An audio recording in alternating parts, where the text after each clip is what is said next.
Welcome to the September edition of the Renewables Roundup, the monthly video that gives you a roundup of all the latest stories from across the US in the world of renewables.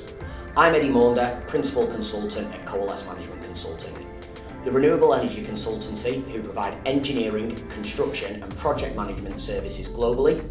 This monthly video provides you with information about new targets, upcoming projects and news from across the US to help make it easier for you to keep up to date with the latest news. This month's top story comes from the solar industry. First Solar plans to invest more than $1.2 billion to build a new module manufacturing facility and increase capacity from its existing operations. This is in response to the credits for US solar manufacturing that were included in the Inflation Reduction Act. First Solar plans to invest up to $1 billion in a new 3.5 gigawatt module factory in the southeast, and an additional $185 million will be dedicated to adding nearly 1 gigawatts of new manufacturing capacity to the company's facility in Ohio. Pending regulatory approvals, First Solar said it expects the new factory to come online in 2025. First Solar expects the new investment to create at least 850 new manufacturing jobs, bringing the company's US employment total to more than 3,000 people in 4 states by 2025. Terragen has closed just under $1 billion in financing for the second phase of the world's largest solar plus storage project. The Edwards Sanborn Solar Plus Storage Facility in California, which will total 3.2 gigawatts of solar and energy storage capacity, has financing for the project totaling $969 million. Mortenson are they providing the EPC services on both the solar and energy storage.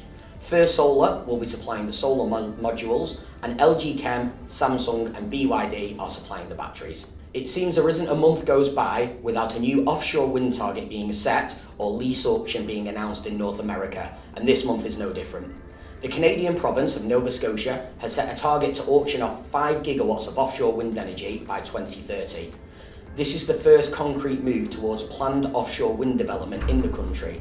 The area has already seen significant activity in the marine energy sector through tidal and wave energy over the past several years. Nova Scotia has decided to offer leases for 5 gigawatts of offshore wind energy by 2030, starting in 2025, with an ultimate aim to support green hydrogen production.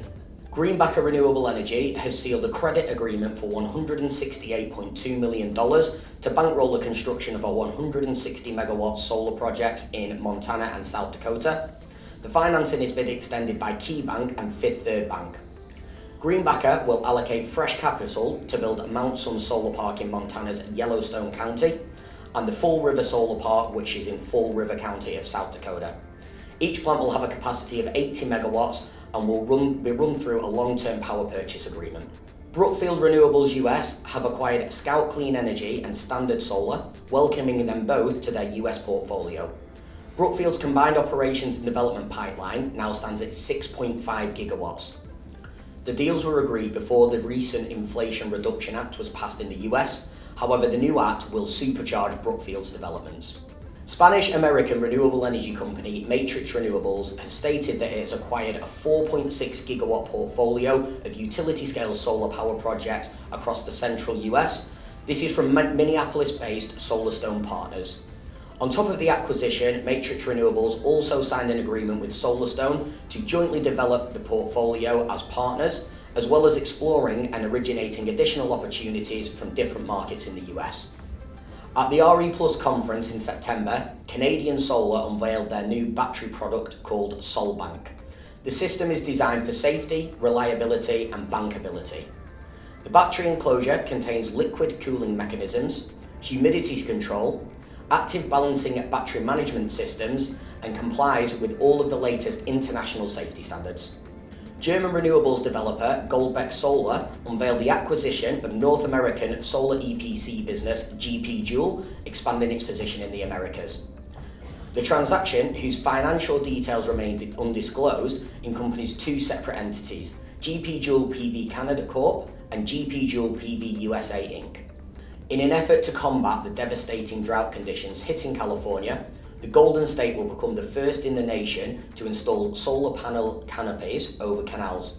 The $20 million pilot project funded by the state has been dubbed Project Nexus.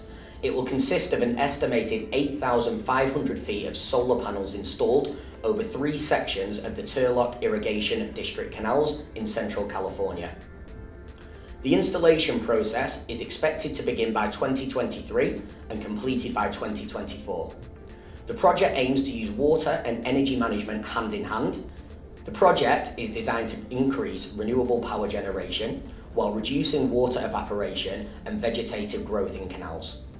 They were the top stories from the US renewables market in September. If you enjoyed the video, please give it a like, comment, share, or even better, all 3. If you have a renewable energy project coming up, CMC provide engineering, construction, and project management services to help you deliver your project ahead of schedule and under budget.